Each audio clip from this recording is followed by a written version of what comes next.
When you return to India, divide your life into different parts.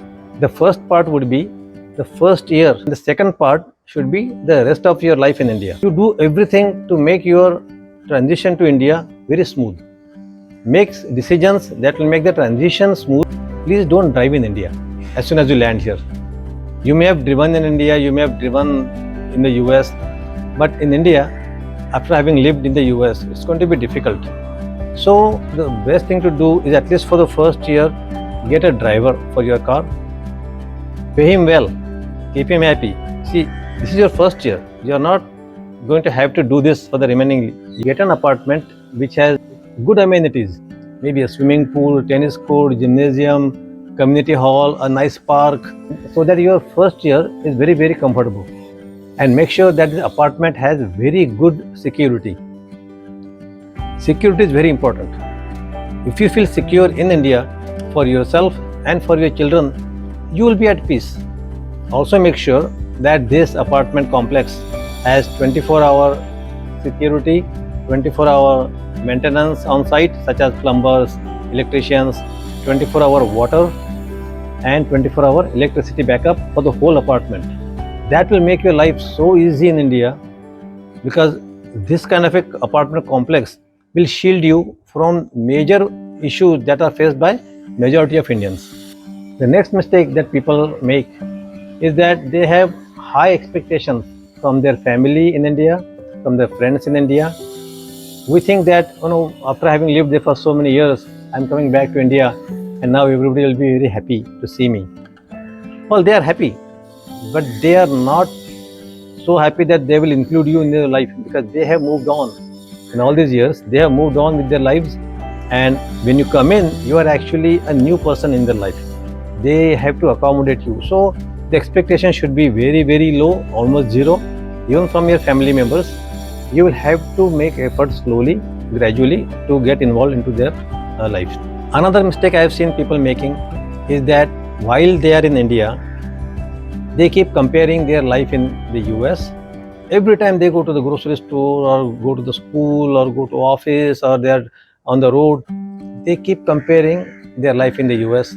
And that does not allow you to live a proper life in India, which you can compare with the life in the US. Another point is making sure you remain healthy properly, eat hygienic food, at least for the first year. The first year should be your cushion.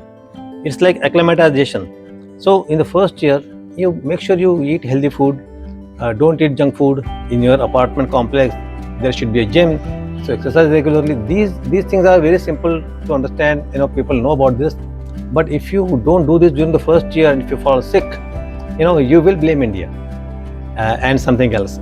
Actually, the reason is you have made the decision not to exercise, not to eat hygienic food. So I would suggest that you take care of your own health. So if you take these precautions in the first year and enjoy that first year, that will be your benchmark about life in India, and you will know what decisions that you made and what were the right decisions.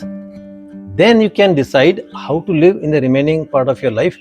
You may want to come down in terms of your expenses on a car driver, because by that time you would have gotten used to the traffic in India. You would have driven yourself, and mentally you are now accustomed to that kind of a driving. So the first year gives you the benchmark. Make sure it is as comfortable as possible. As I said, good rental place, a nice car, but don't buy an expensive car. If you buy an expensive car as soon as you land in India, on Indian roads and in Indian parking spaces, your car has a high potential of getting a scratch or getting a dent. It is a big deal, but it is not as big a deal in India as it is in the US. So it is best, at least in the first year, to buy a decent but small car which you can live with if you have any scratches or dents on. After the first year, once you are used to the road that you are driving, the parking spaces where you park normally, then you can buy whichever car you want.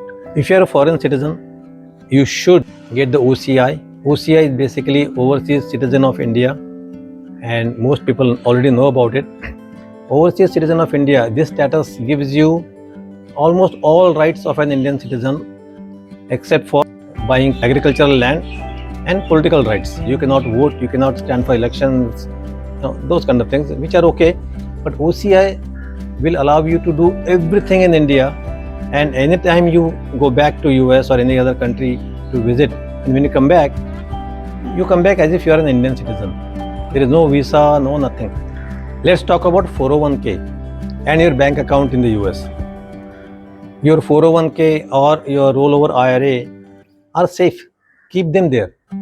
If you don't need the money, don't do anything to it. Keep it there, because Indian tax laws are so simple now that you don't have to worry about your 401k or IRA or even your bank accounts. Make sure that your institution, the 401k or your bank, you should let them know that you are moving out of the US and you are going to be a non-resident.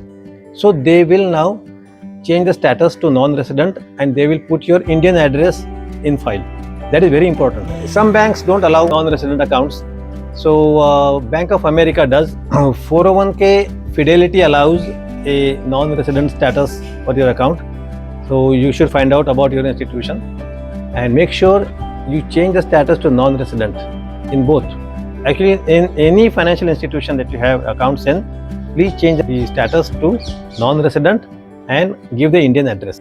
It is advisable to dispose of as many things as you can in the US. If you bring a lot of things here, your whole move will be so bulky, and after coming here also you will have to find place for those things, and a lot of the times you don't use those things. They just sit somewhere. Let's talk about your house. Sell the house, sell the car. Make sure that your timing is such that you don't get inconvenienced. Otherwise you will not have a house, you will not have a car, and you're still in the US. So plan that timing properly. So now you have decided what to dispose of and you have decided what to take to India. You will need to ship those things to India. So what you need to do is find a shipping agent, either through some recommendation through a friend, or you can go online forums. They will come and pack your things at home.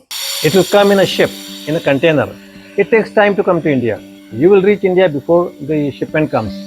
After the shipment comes here, you make sure that you have hired a customs agent. Don't deal with the customs department directly.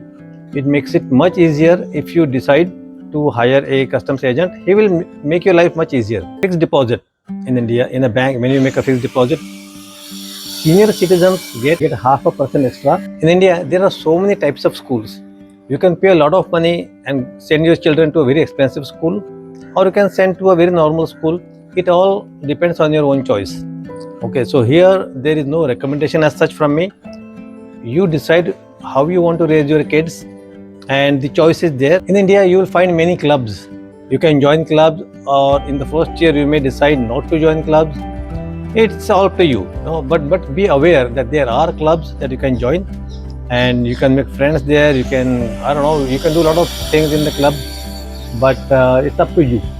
In India, health facilities are excellent. Lots of good hospitals with very good doctors.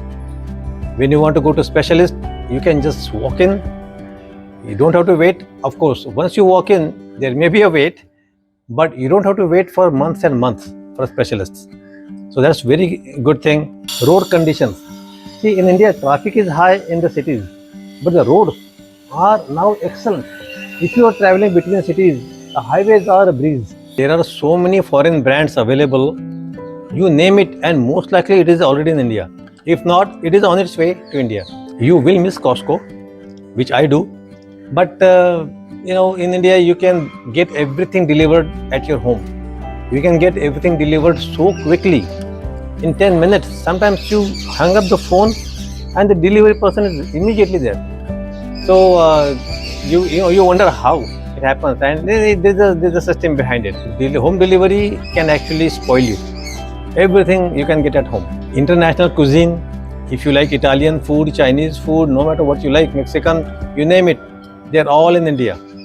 They may not be in every small city in India, but in major metros, you will find a lot of these choices. So you will have a good time here.